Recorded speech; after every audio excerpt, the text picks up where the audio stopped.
Bwana, kwa wakati huu ambao kuna baadhi ya wachezaji ambao Simba wamekuwa wakiwatambulisha kwamba wameongeza mikataba mipya kwenye kikosi hicho, notably Rushin Dariuq, Yusuf Kagoma pamoja na Elim Panzu. Wapo wachezaji ambao pia mikataba yao kufikia mwezi wa 6 mwaka huu itakuwa inatamatika kwenye kikosi cha Simba Sports Club, na tunataka tujue hatima zao au walau tujaribu kutathmini nini ambacho kinaweza kikatokea mwisho wa siku pale ambapo kandarasi zao zitakuwa zimetamatika rasmi. Na kupitia session hii nitaweka bayana wachezaji ambao wanamaliza mikataba yao kwenye kikosi cha Simba mwishoni mwa msimu huu na ni nini hasa ambacho kinaweza kikaendelea kwenye mustakabali wa maisha yao ndani ya viunga vya Msimbazi. Wa kwanza ni Musa Pinpin Kamara. Musa Pinpin Kamara alijiunga na Simba Sports Club miaka miwili iliyopita mwezi wa 6, alisaini kandarasi ya miaka miwili. Kandarasi yake inatamatika mwezi huu.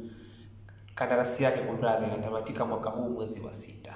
Sasa basi hali imebadilika. Kuna goalkeeper mpya wa kigeni kwanza kwenye kikosi cha Simba kwa maana Mahamadou Tanja Jibo Kasali ambaye amekuwa na kiwango kizuri ukiniuliza mimi. Of course kumekuwa kuna changamoto kwenye baadhi ya games, notably katika mchezo dhidi ya Pamba. Najua inatokea sometimes, lakini overall ukiangalia impact yake amekuwa reliable golini. Ana kandarasi ya mwaka mmoja Mahamadou Tanja Jibo Kasali.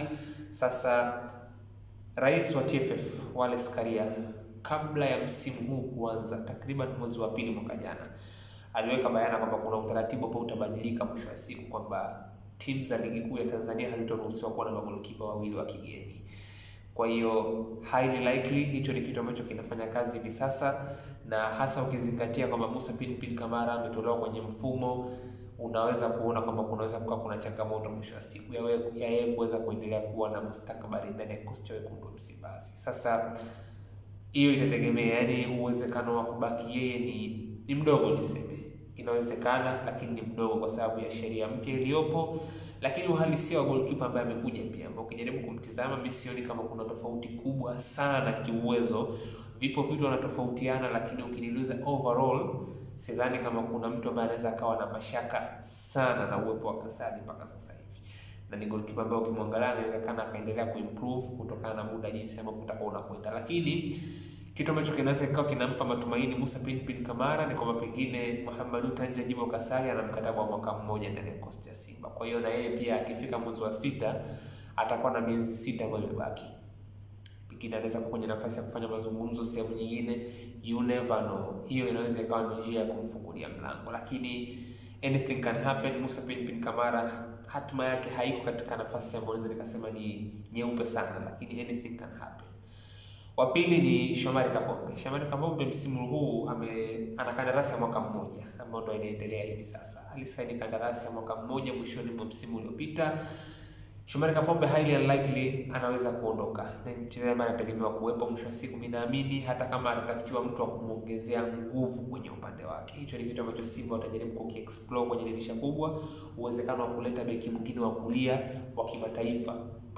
Most likely ambaye atakuwa na uwezo mkubwa, pengine mwenye energy zaidi, ambaye ataweza kwenda kuchuana na Shomari Kapombe kwenye ule upande wa kulia, kwa sababu ni kama vile understudy wa Kapombe naye Kameta Duchu pengine hayuko katika level ambayo mwisho siku inatarajiwa kwenye ule upande, hasa kwa malengo makubwa ambayo Simba watakuwa nayo ndani na kwenye mashindano ya kimataifa pia. Kwa hiyo naye pia ni mchezaji ambaye anamaliza mkataba.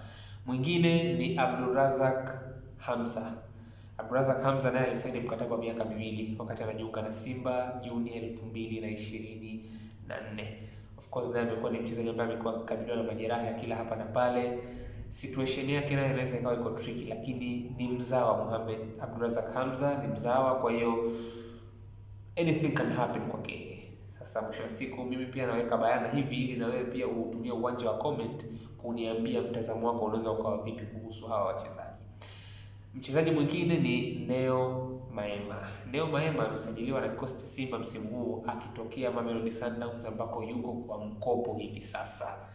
Ili kwanza niliweke bayana kabisa, Neo Maema yupo Simba kwa mkopo wa msimu mmoja, hakuondoka permanently, na hili aliliweka bayana yeye mwenyewe kupitia Goal.com South Africa tarehe 4 mwezi wa 2. Aliliweka bayana kwa kuzungumza moja kwa moja na Goal.com kwamba yuko kwa mkopo kwenye kikosi cha Simba. Sasa Performance ya Neo Maema kiukweli overall haijakuwa ni yenye kushawishi kwa kiasi kikubwa. Ukijaribu kutizama uhalisia, highly unlikely kwamba Simba pengine wanaweza wakajaribu kuenda na Neo Maema kwenye msimu unaofuata. Muda alionao wa kuweza kubadilisha hilo ni mdogo, lakini inawezekana kabisa probably akawa amekuja kitofauti kwenye nusu ya pili ya msimu, you never know, kwa sababu amekaa kwa muda mrefu Mamelodi. Probably kuna kitu ambacho anaweza kaja kakiunleash, labda pengine kimechelewa sana kuonekana, lakini unaweza kuona na kutokea mwisho wa siku. Naye pia hatima yake unaweza kuona namna inavyoweza kuwa mwisho wa siku. Mwingine ni Selemani Mwalimu. Selemani Mwalimu naye yuko mkopo wa msimu mmoja kwenye kikosi cha Simba kwa wakati huu. Ili nimelizungumza la Selemani Mwalimu kwenye session yangu iliyopita ambapo nilikuwa naelezea kuhusu Simba. Nilikuwa namzungumzia specifically Selemani Mwalimu na niliweka bayana kwamba Simba wanao mpango, wanajaribu, wana matamanio ya kutaka kuendelea kubaki na Selemani Mwalimu kwenye kikosi chao. Wameondokana na washambuliaji kadhaa. Steven Mkwala ameondoka, Jonathan Soa hatima yake iko kwenye 50-50, then kuwapoteza watu kama kina Kibu na wengineo kunafanya uhitaji wa Selemani Mwalimu kwa upande wa Simba kuwa ni mkubwa mwisho wa siku. Kwa hiyo Selemani Mwalimu, Neo Maema, Abdurazak Hamza, Shomari Kapombe, Musa Pinpin Kamara. Niambie kwenye comment section, nani anaweza kubaki? Nani unahisi inatosha? Simba wanataka kurudi kwa nguvu sana msimu unaokuja. Ikiwa watafanikiwa msimu huu au hawatofanikiwa, watakuja kwa nguvu sana msimu unaokuja. Hawa watu wanatosha kuendelea kuwepo, watafutwe mibadala? Hilo unaweza kalishare kwenye comment section tukaweza kujadili zaidi.